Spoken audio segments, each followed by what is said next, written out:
For Victims and Villains, my name is Josh, and today we're talking about the slasher New Year's Eve.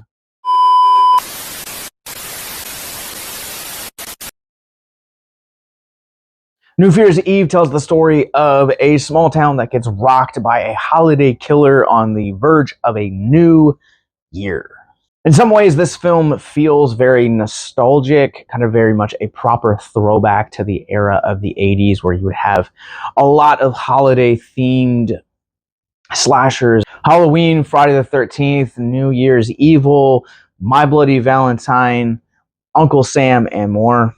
It's really where we would take kind of these holiday themes or traditions and really kind of center them around a killer, and this one kind of is no different.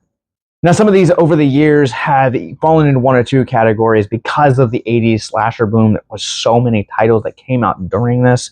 Either kind of rose to cult classic, or just kind of, if you were in there, you remember it, but ultimately it's kind of just this lost media.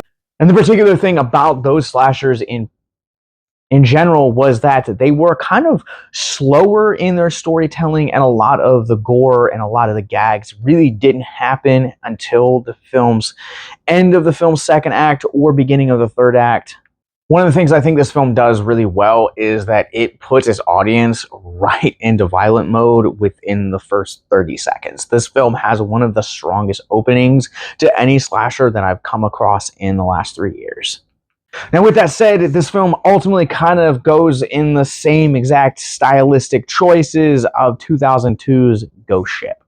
What I mean basically is that if you've seen that movie, you know that the first 5 minutes of that film are so freaking good and delight us horror fans, but then the rest of the story is just mediocre at best.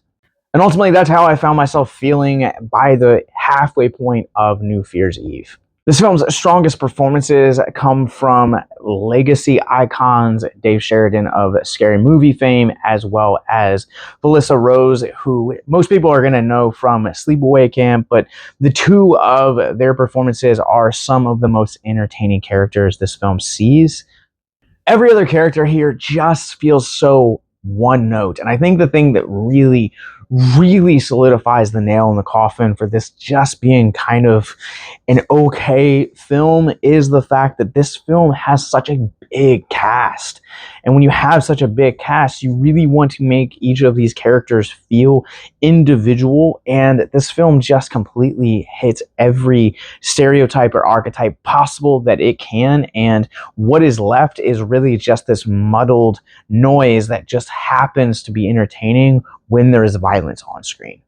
And with a large cast as well, this film also just feels pointlessly busy in some places where, yes, you have a town that is being rocked by this serial killer kind of coming into its domain, but ultimately you're just kind of also following around all of these other subplots that ultimately go nowhere. And so they feel like they are just there simply to extend the runtime rather than to give actual purpose to the narrative. I do love the design of the killer in this movie. I think it's probably one of the smartest uses of a plague doctor that I've seen in quite some time. I will say, for as much issues as I have with the narrative of this film, I really do think this film does swing really big for its last couple of moments and really hits it out of the park. I think this is one of the most brilliant and ambiguous endings I've seen from a slasher in quite a while. Honestly, I think this is probably one of the best genre endings to any picture in the horror genre that you will come across this year. But being bookmarked by greatness doesn't necessarily give the film a quality runtime. The film is definitely at its strongest when it comes to its gags and really the kind of mythology around this masked killer. Performances are fine, they're passable. I think the pacing in this movie is done really well, for as much as I do have issues with the narrative overall. I think this film does keep a nice steady pace throughout. And with that one said, I'm ready to run this one through our Rorschach rating scale. I'm going to go ahead and give New Year's Eve a 1.5 out of 5. Overall, this just felt like a missed opportunity on multiple fronts. The story is way too wide at certain points. The best parts of this acting are going to be Dave Sheridan and Felissa Rose. I love the killer. I love the reinvention of the plague mask kind of look from a costuming perspective.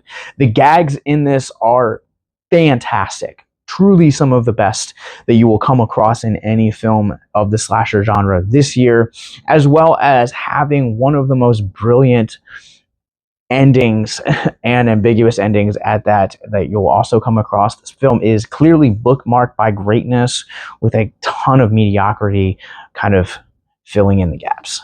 In the show notes below, you guys will find links to purchase this if you guys are curious about it, whether it's physical or VOD, thanks to our friends over at Just Watch. But in the show notes below, additionally, you guys will find more movie reviews and podcasts like what you're watching right now, links to our social media, and most importantly, our mental health resource library.